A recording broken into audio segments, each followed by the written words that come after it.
This is the story of the Godzilla seed. Now, most of you know about the crazy reptilian creature with blue scales on its back and the spikes and the roars and the charges that scare an entire world. But what do you know about the Minecraft seed, in which the Godzilla creature is very much so active? So this is the story of how I managed to successfully find the Godzilla seed and extradite this creature from this world. It was truly amazing. Now, as you can all see here, the spawn wasn't that amazing. Now, of course, in many Minecraft worlds, villages usually spawn near you because they give you a competitive edge when surviving in the world. But I didn't really care about the village. That wasn't why I was here. I was here for the biggest creature known to mankind. I was here for Godzilla. Now, of course, you might know and might understand that Godzilla has some very unique characteristics, and one of those being a giant footprint. Now, this was what I was looking for. Our first clue was officially underway, and I was very much so excited to figure out exactly what was going on. You see, the first thing I realized was that the shoe, well, the footprint, was actually facing in the forward direction. This meant that if Godzilla was traveling, he was probably traveling north of here, which just meant all I had to do was figure out where he was north of here and continue to go there. Of course, I decided to build up quite a bit to get a better picture of the footprint, and my oh my, it was truly astounding. In the middle of it, you can see a chicken for scale, but those claws and that footprint was truly something out of a horror movie.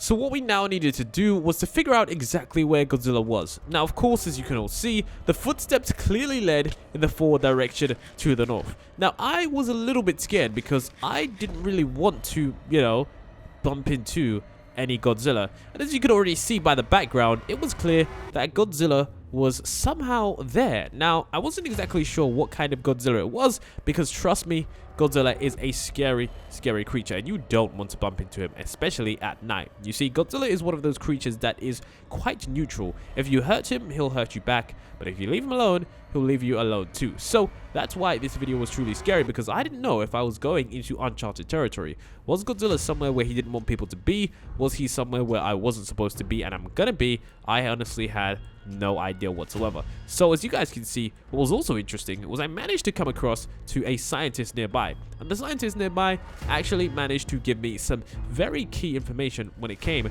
to talking about the Godzilla. Now, of course, I didn't know what the information was at the start, but that's why this investigation decided to take place. So I walked over to the scientist who had a mad outfit on, and he said, "We've been tracking Godzilla for a while now." He also managed to say some other interesting things that definitely gave me a look into what was going on.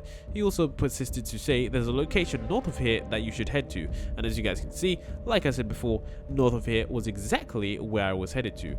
So I continued on my journey to see exactly what was going on. And what I did see was truly incredible. You see, the statue in front of you and the footprints and everything all actually managed to line up to give us the true information that we desired. It was truly scary. This footprint was larger than life, and I was as scared as someone can be.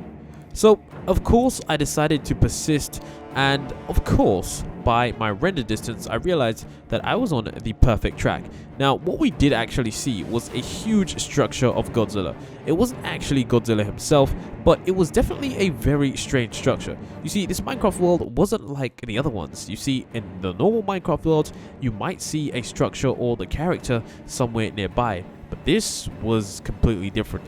This was a full-scale 1-to-1 version of Godzilla. But what was interesting was it just commemorating him? Was it actually going to move? Was he going to come out of it? I didn't honestly know what was next. So I decided, since they were tracking him and since there were real footsteps, I decided that it would be best to get as close as possible. Because the closer I got to the action, the more I could see exactly what was going on.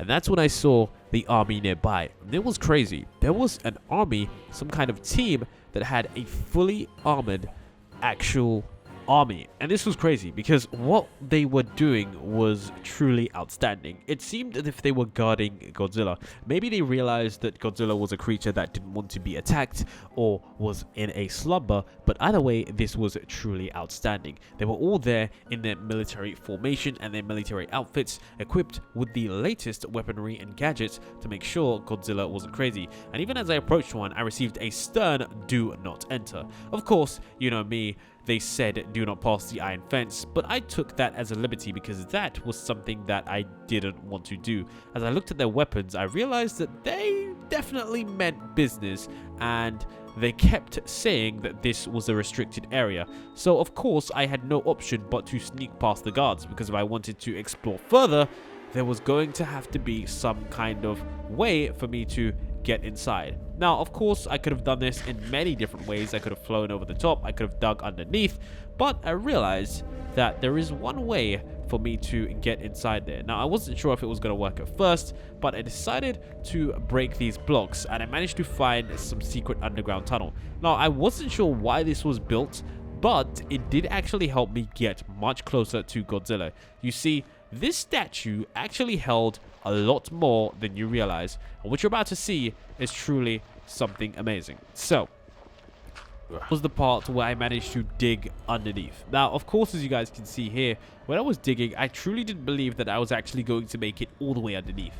But luckily for me, the digging didn't take that long. It only took around 3 or 4 blocks, and then I could smell the fresh air. Now, what actually happened was truly amazing. You see, after entering this restricted zone, what I did was crazy. You see, I didn't actually manage to get inside the area, I just simply walked around. But what was inside the statue was even crazier. You see, the Godzilla statue didn't just hold a one-to-one replica of Godzilla itself. It actually held a secret portal inside.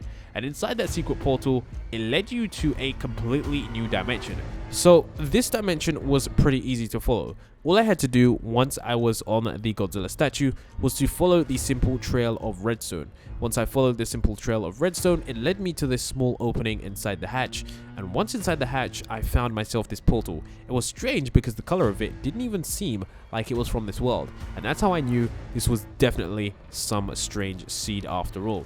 Now, of course, I decided to enter the portal, and instantly I was beamed across the universe into a multiverse where I was given Swift Diamond Armor. Now, at first, I was excited because Diamond Armor being given to you is only something you usually celebrate, but unfortunately, this wasn't going to be the case. The Diamond Armor was there simply to protect me from the crazy creatures that were in this world, and as you know, the creature of this world was that of Monster Zero, and that Monster Zero being Godzilla himself. Now, I was given some mining lasers, but these didn't stop the creature, as you are about to see that I came face to face with. So as I was walking through this new dimension, that's when I saw it. The Godzilla had simply approached me, and within a blink of an eye, this creature came over to me and simply absolutely destroyed me with its atomic breath and a quick stomp, which was truly ridiculous, but nonetheless, definitely